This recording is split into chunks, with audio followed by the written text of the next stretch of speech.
Salut, c'est Maël, bienvenue sur ma chaîne consacrée au dessin et à la bande dessinée. Alors cette semaine, je voulais parler avec vous d'un nouvel outil que je viens d'acquérir pour réaliser des bandes dessinées et de l'illustration. Cet outil, c'est l'iPad. Alors ce n'est pas l'iPad qui m'intéressait en particulier, mais plutôt l'application qui se trouve à l'intérieur, c'est-à-dire Procreate. Ça fait déjà un petit bout de temps que je veux utiliser Procreate pour mes illustrations. Et c'est vrai qu'il existe depuis plusieurs années et je n'avais jamais vraiment eu l'occasion de l'essayer, de le tester. Et là, je me suis dit, c'est l'occasion de passer à Procreate et de voir un petit peu ce qu'il a dans le ventre et de voir si, voilà, je vais avoir des changements dans la réalisation de mes dessins, de mes illustrations, etc. Donc là, je vous invite à me suivre pour voir un petit peu mes premiers pas dans cette utilisation. Je ne connais pas par cœur. Je vais vous montrer un petit peu ce que j'ai commencé à faire déjà pour l'instant. Voilà, il n'y a pas grand-chose. Ça va permettre comme ça aux débutants, à ceux qui essayent de voir un petit peu aussi les premières fonctionnalités, ce qu'on peut en faire. Et je pense faire d'autres vidéos par la suite en fonction de mon avancée dans le logiciel pour vous montrer de nouvelles fonctions, de nouvelles utilisations, comment travailler vos dessins, vos bandes dessinées, etc. Je suis vraiment content d'avoir pu acquérir cet iPad et surtout Procreate. Et je vais partager ça avec vous maintenant. Allez, c'est parti, on y va.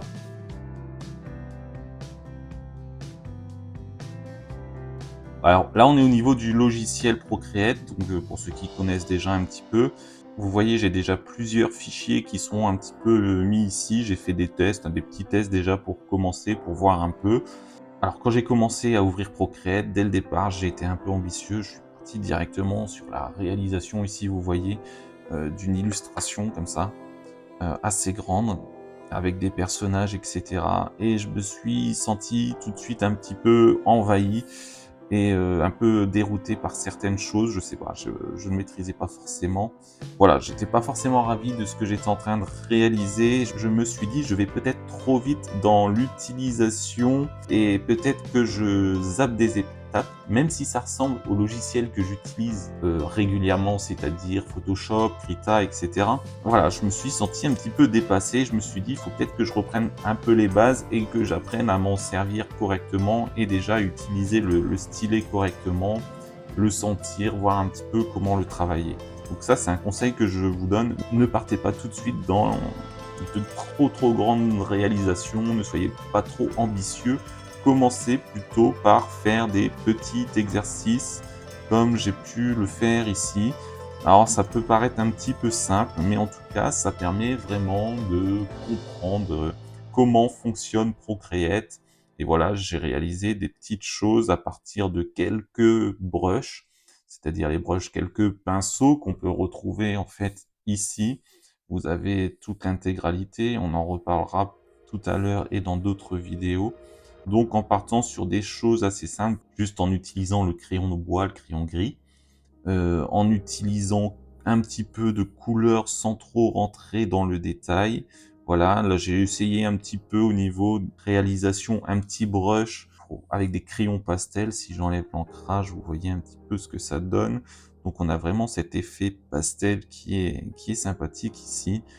Voilà, une fois que j'ai fait ça, je suis parti sur d'autres choses, comme la réalisation de petits personnages ici, voilà. Tout simple, sans trop aller plus loin, mais juste pour voir un peu, sentir comment fonctionne un petit peu le logiciel et je pense que je vais rester sur ce type d'éléments, en tout cas, pendant un certain temps pour vraiment apprendre à maîtriser avant de partir sur des choses beaucoup plus grandes. Voilà une de mes premières réalisations sur Procreate. Après, par la suite, voilà, à recherche de petits personnages. Alors certains vont peut-être reconnaître celui-là que j'ai déjà réalisé. Et après, voilà, des personnages, un peu des recherches autour de personnages un petit peu féminins. Vraiment des petites recherches, c'est vachement sympathique ça. On prend juste une feuille et on peut s'amuser à créer ce genre de choses rapidement. Et voilà, juste avec un crayon, on a déjà un petit peu cet aspect sympathique et donc ça ressemble au logiciel que j'ai déjà utilisé. Alors au début, sur le petit plus ici, vous pouvez choisir différents types de formats. Alors, je vous montre un peu ce que j'ai déjà vu, hein. Je maîtrise pas forcément tout. Donc vous avez plusieurs formats, carré, 4K, A4, etc. Papier, BD, je vais même pas essayer BD, Face Paint, voilà, taille de l'écran, vous pouvez essayer. et vous avez à chaque fois la colorimétrie RGB par exemple, qu'on utilise souvent pour internet sur le numérique, et le SMNJN en français si vous voulez. Donc qu'on va utiliser plutôt pour de l'impression. L'impression là en anglais SMYK. Donc voilà un petit peu ce que vous pouvez choisir. Et je crois que si on tape sur le plus, vous pouvez changer la largeur, la hauteur. Vous pouvez créer votre propre format avec le profil que vous voulez en RVB, en cyan magenta pour jaune et noir pour l'impression, RVB si vous restez sur du numérique. Et là, je vais partir sur une taille de l'écran juste pour vous montrer un petit peu où on en est. Chose importante, ce qui est cool, c'est que c'est comme dans Photoshop, Krita, Clip Studio, vous avez un système de calque que vous pouvez venir mettre les uns sur les autres et changer par exemple l'opacité, changer aussi le mode, etc. Donc ça, c'est toutes des choses qu'on pourra voir par la suite. Donc là, on a un calque et puis on peut le renommer par exemple. Il y a d'autres fonctions que je n'ai pas encore vu en entier. Bon, sélectionner, ça va, copier, remplir le calque, effacer, verrouillage alpha à voir, activer le masque, inverser, référence. Donc, ça, c'est des choses qu'on peut faire. Et on peut bien sûr renommer si on a envie. Pour l'instant, on laisse calque 1. Voilà, ça c'est, on va dire, la chose importante. Et si on veut en rajouter un, on tape sur le plus. Et j'ai vu qu'en cliquant comme ça, on peut le mettre en dessous, au-dessus, bouger à chaque fois. Donc on verra, ici on a énormément de pinceaux, ça prend, je pense, énormément de temps pour tous les trouver. Vous voyez, si je vais sur récent, on va voir ceux que j'ai utilisés récemment, donc c'est déjà pas mal. On peut classer ceux qu'on utilise, ceux que j'utilise pour l'instant. Alors là, vous avez le crayon, je peux vous montrer un peu ce que j'ai utilisé pour l'instant. Donc le crayon, là, c'est pour faire vraiment un crayonné tout simple, basique. Par exemple, un petit visage comme ça. On va agrandir peut-être pour que vous voyez un peu mieux.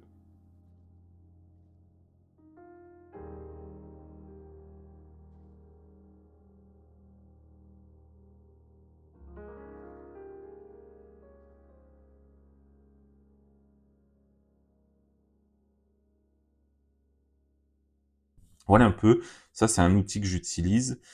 Si on regarde un peu les outils que j'ai utilisés, après on va voir Syrup. Alors ça va être l'ancrage. Je peux vous montrer un petit peu rapidement.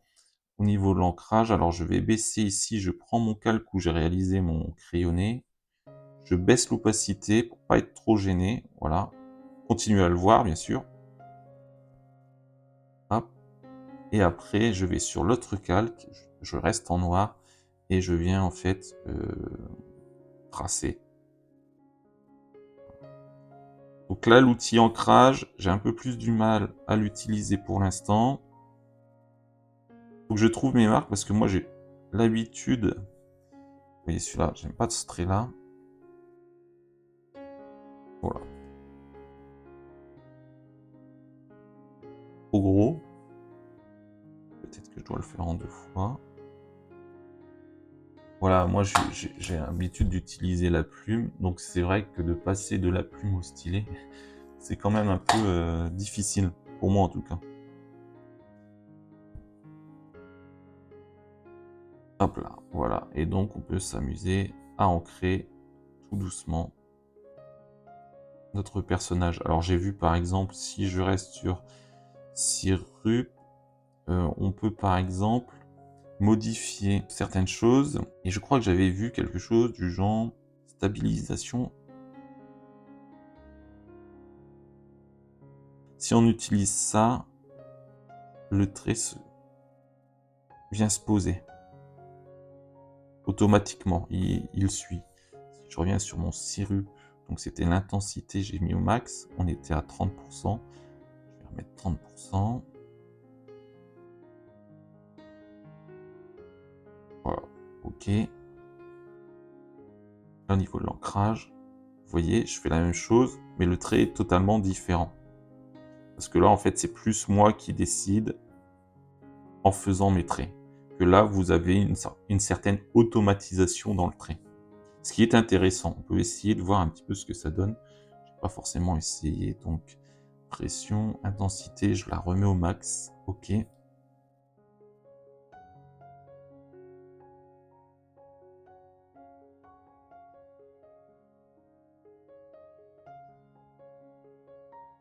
À voir. Vous voyez là, j'aime pas trop. En fait, il faut vraiment faire le trait en entier. Hop, voilà. Mais je trouve que pour certains traits, ce n'est pas forcément évident. Donc peut-être que 30, ce n'est pas assez, et peut-être que 100%, c'est trop. Tout dépend ce que vous voulez faire.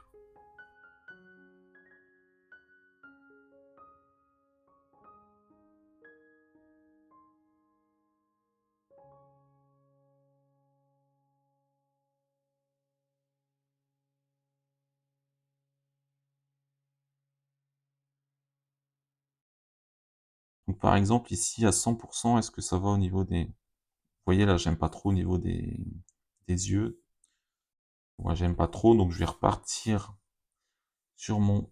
Ça dépend des traits, ça dépend ce que vous faites en fait. Je pense qu'il faut apprendre à varier. Ça, c'est quelque chose qu'il faut que je vois. Donc là, au niveau de l'œil, hop, c'est plus facile comme ça pour moi. Donc voilà, ça, après, tout dépend de ce que vous faites. Hop.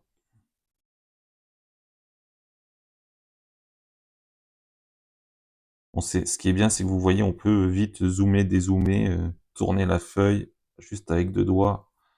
Et ça, c'est quand même vachement pratique aussi, quoi. C'est super agréable. Puis là, on peut mettre en noir à l'intérieur si on veut. Hop. Donc vous mettez la couleur qui vous intéresse, vous appuyez dessus, vous venez la mettre et hop, ça marche. Donc là, ça marche parce qu'en fait, vous voyez, tous les traits sont fermés, donc ça vient s'emplir. Là, tous les traits ne sont pas fermés, donc si je fais ça, je reprends ma couleur, je la mets là on va avoir un souci parce que en fait, tous les traits ne sont pas fermés. Donc voilà, c'est des choses à voir. Après, il y a des outils, j'ai vu, pour la sélection, etc., etc. Après, je peux vous montrer, hein, voilà, le trait ne vous satisfait pas, vous allez sur une gomme. L'idéal, ce qui est bien sur gomme, c'est que vous pouvez prendre aussi toutes les mêmes brushes. Donc l'idéal, c'est d'utiliser la brush que vous avez utilisée pour réaliser ça à chaque fois et de changer en fonction de ce que vous avez fait, d'utiliser le même. On peut ici varier la taille, si la taille est trop grande, vous voyez, hop, pour être un peu plus précis. Et voilà.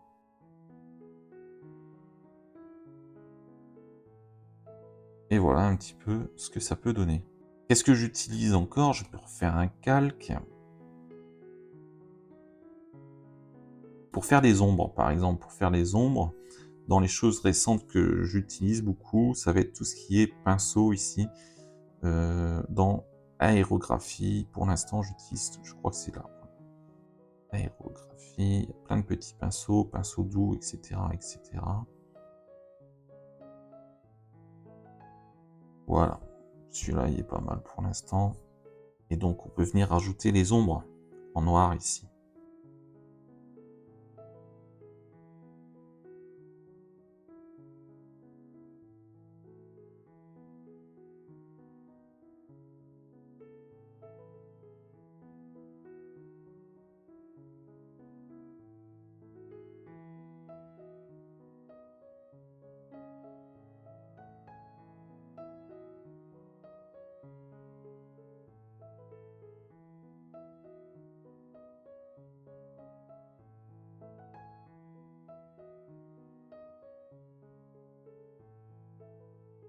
Finalement, je vais vous montrer un petit peu rapidement comment colorier juste un petit peu une tête.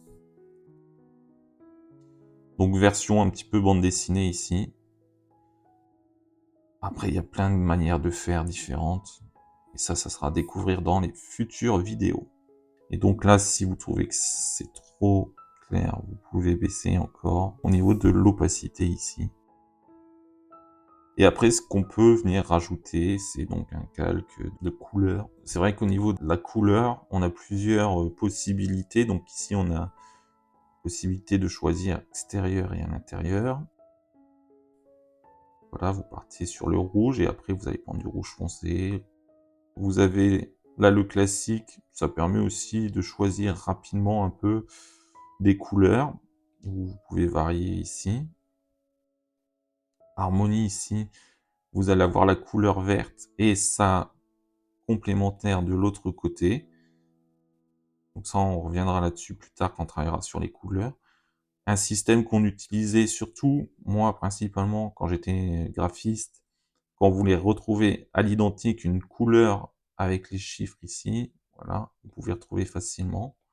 C'est surtout pour ça, où on avait directement la référence ici. Et on a les palettes aussi possibles ici. Justement, au niveau des palettes, ce qui est bien, c'est que, voilà, ici, vous avez les couleurs que vous avez utilisées dernièrement, donc l'historique.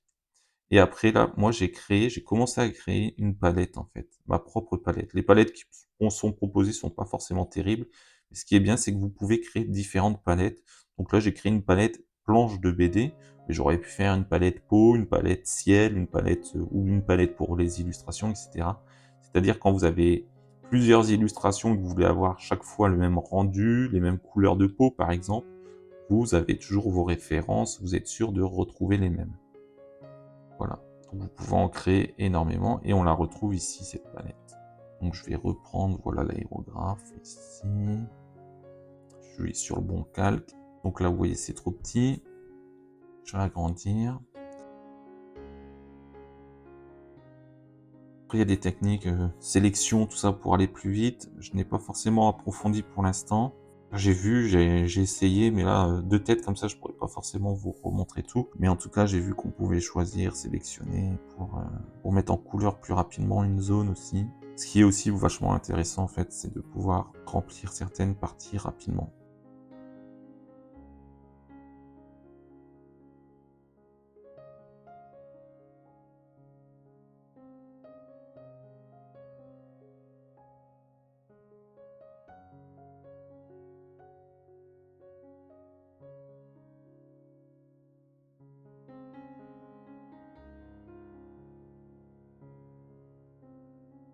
Donc voilà un petit peu ce que ça peut donner. Alors c'est pas forcément exceptionnel, mais c'est pour vous montrer un petit peu ce que vous pouvez faire dès le départ. Et après, on peut jouer un peu sur plein d'autres choses. Sur les ombres. Un peu atténuer en gommant un peu les ombres.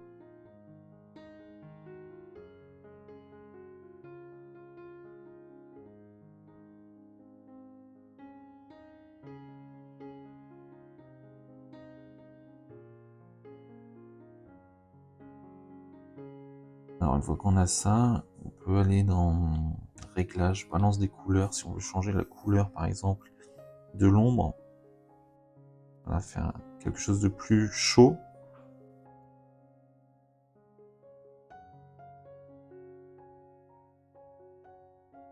Voilà, un petit peu comme ça. On peut rajouter un fond. On recrée un calque en dessous.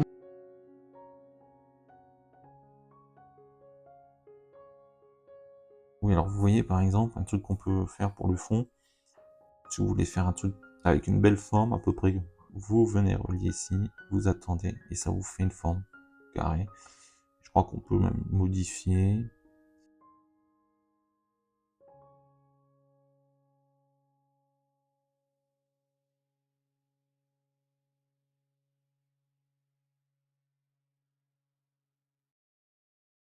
Et puis remplir évidemment à l'intérieur.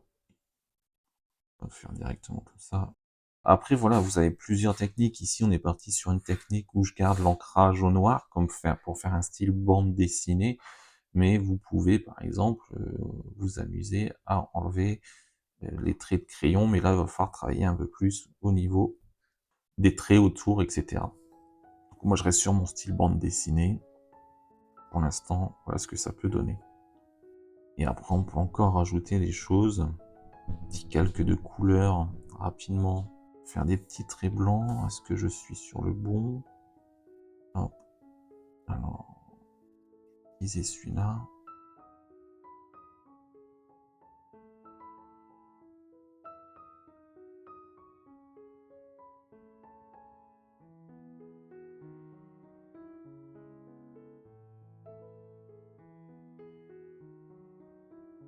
Après, ce qu'on peut faire aussi, une fois qu'on a voilà, le trait blanc ici, gommer un peu.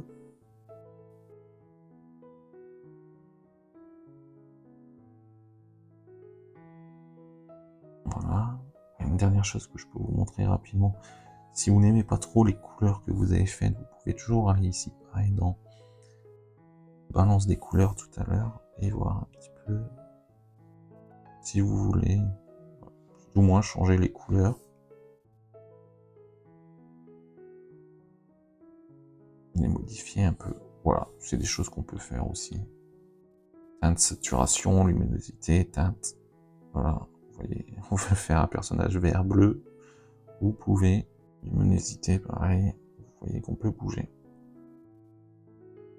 Voilà un peu pour la base de ce qu'on peut faire au départ avec Procreate quand on veut partir. Donc là, je vous ai montré ça avec un petit visage ici, mais après, on peut l'imaginer pour plein d'autres choses, des objets, des formes beaucoup plus développées, etc. Mais là, vous avez déjà une première démarche que vous pouvez essayer d'appliquer. Évidemment, on pourra aller encore plus loin dans la conception de la couleur, la mise en couleur. Mais là, ça vous donne déjà une bonne base dès le départ pour commencer.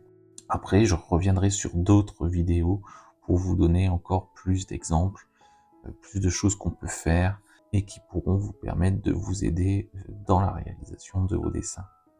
Et voilà, on arrive à la fin de cette vidéo. J'espère qu'elle vous a plu. Et avant de vous quitter, j'aimerais vous dire encore une fois merci, car la chaîne vient de passer le cap des 3000 heures de vues pour cette année.